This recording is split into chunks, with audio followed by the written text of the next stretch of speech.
Hey, what's up everybody? It's Kevin again with another unboxing video for you guys. And guess what I found?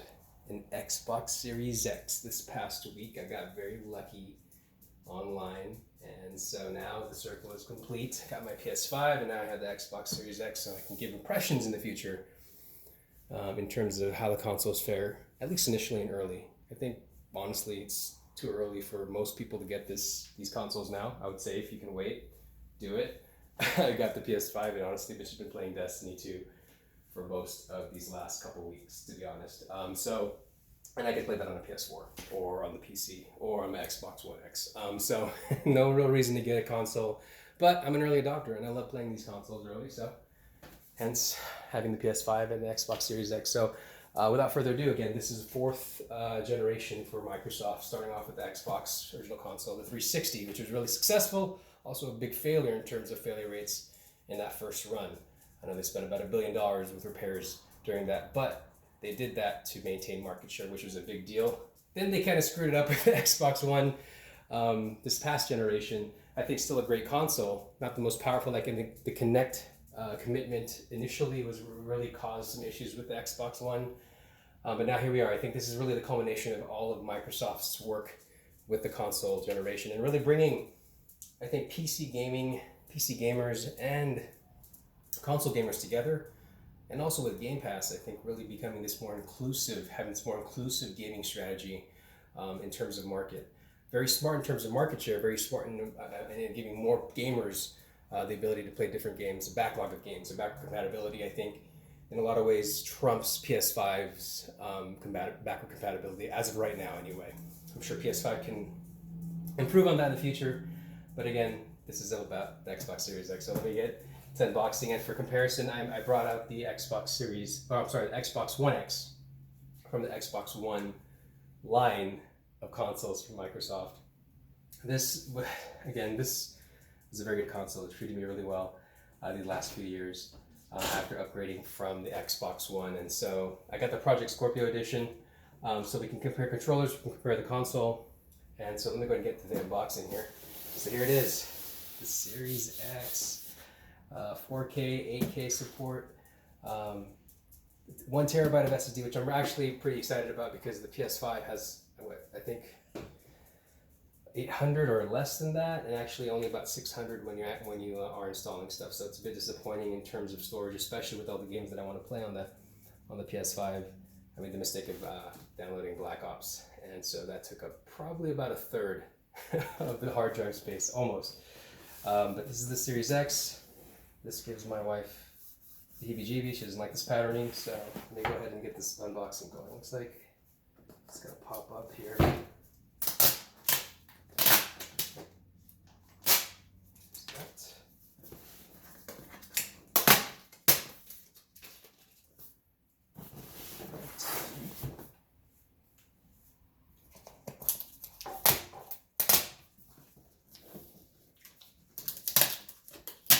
Kind of handy. This knife would have been easy too. Already committed. All right, here you go.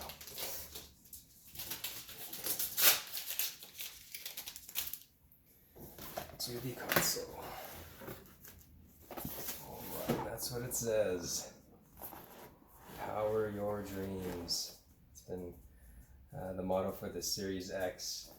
And all their advertising and marketing since they decided to, or since they released this or began marketing for this console. It's a pretty nifty box. There's a little tab here. Move this. And here it is, the obelisk, the Xbox Series X.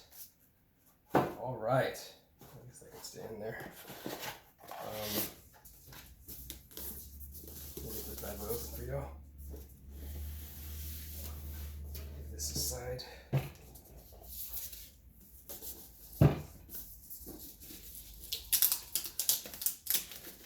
Much different unboxing experience than the PS5, that's for sure. I feel like I'm packing a very premium item here. Ooh, there it is. ladies and gentlemen, Xbox Series X. Look at that. And so if you're laying it, little feet here on the bottom. So if you are lying it down, you need to lie it horizontally. I would lie this way, just like that.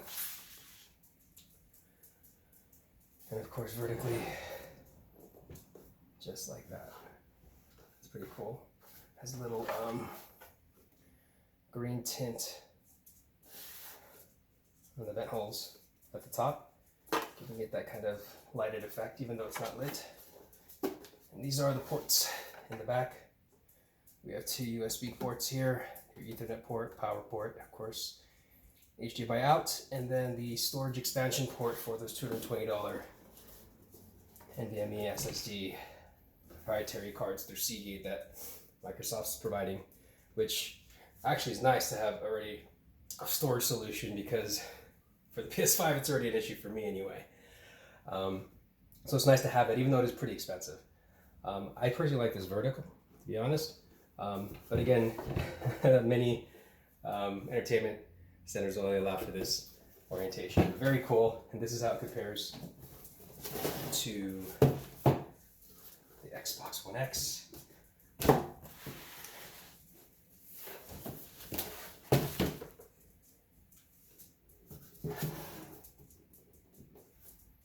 All right, that's the actual console. Let's put that over there.